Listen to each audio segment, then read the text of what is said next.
I'm going to be talking about dreams and visions today. I remember when I was like 6, I had a dream of, in Judaism we call him Yashka, and the rest of the world call him Jesus. I wrote on my door that, I follow him, and I thought maybe that he would save me. I was in a very Jewish home. There wasn't teachings to follow him. It was like a consciousness, what they call Christ consciousness.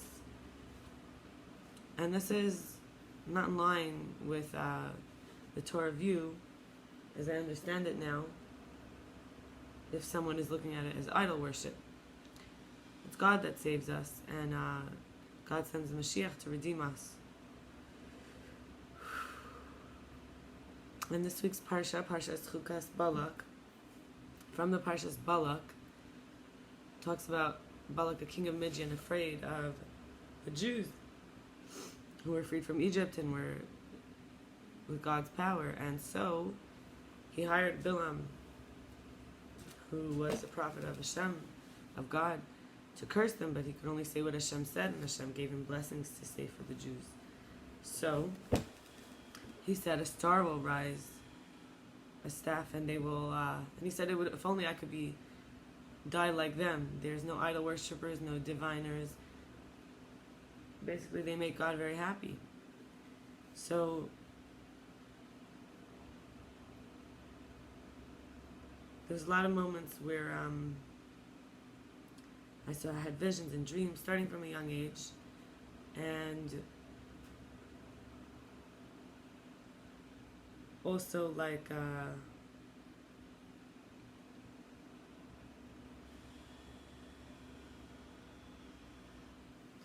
dark places in my psyche where I used visions to cope with terrible feelings. And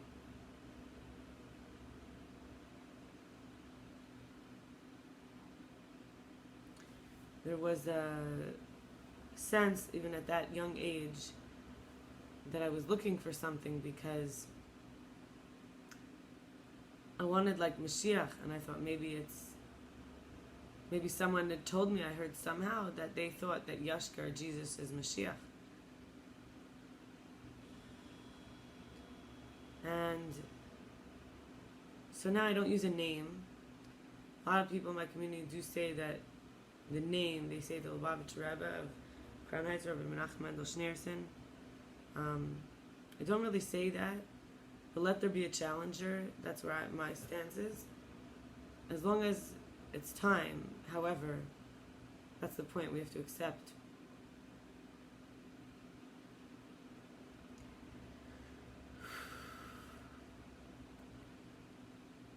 We have to accept our king, our leader, our master, our teacher. So anyway, there was a talk I had with somebody, her name was Kamaria, and we talked about a few things. First, I'll share some of the visions, some of the memories, some of the dreams I had. There was a time where I heard like this really loud booming voice inside of me, probably the sense of left over from a past life, like a tikkun, a correction. Why did you lie to the guards?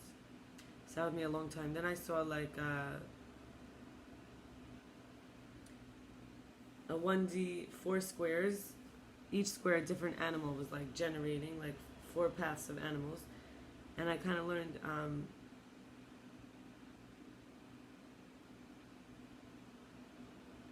that there was for animal, well, it's including man, 4 created beings, 4 generation, like a bird, an ox, a lion, and a man. So I saw like each one generating. I saw my grandfather's face, very scary, very wild. I saw an orange-haired, bearded man with wild teeth and eyes.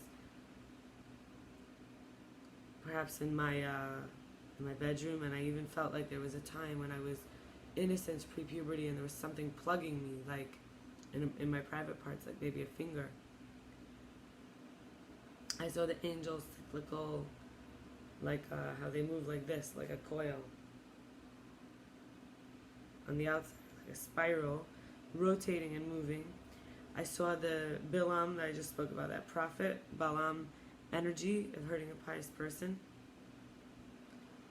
I saw that the closest to permanence in nature, I heard this, but then I saw it, is repetition. I saw I was irreplaceable. They couldn't see or value the real me, and the monkey was able to blame easily. So it may as well not be anyone else.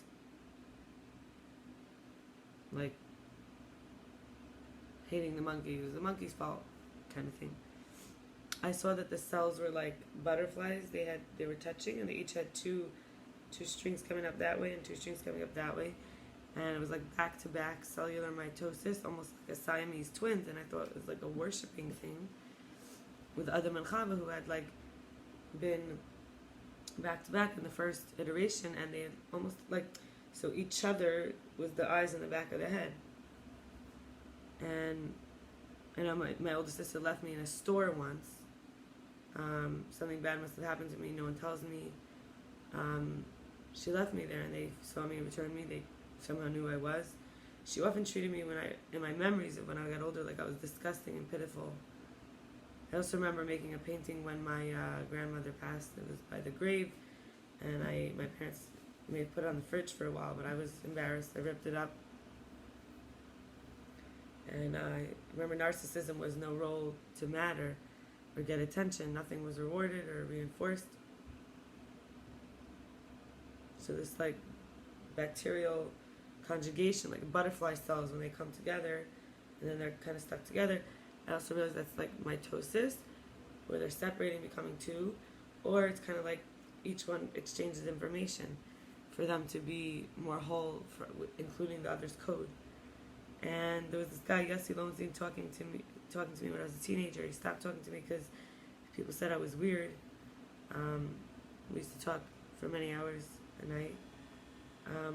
I had an offer to be a baby in a new life. I said no, that I need my soulmate work, and then I had borrowed time.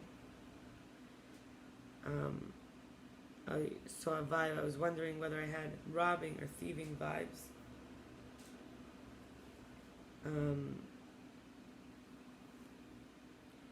There was a succubus energy within a hive mind, which is like everyone part of this big brain, and there's like pockets.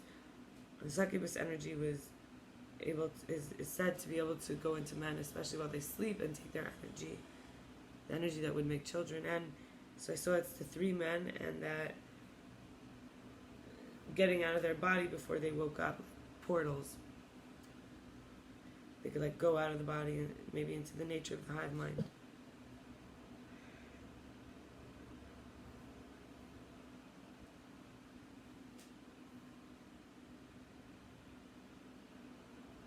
I wasn't sure if it was me, if it was in the area. And then I saw there was some vibrations from this woman,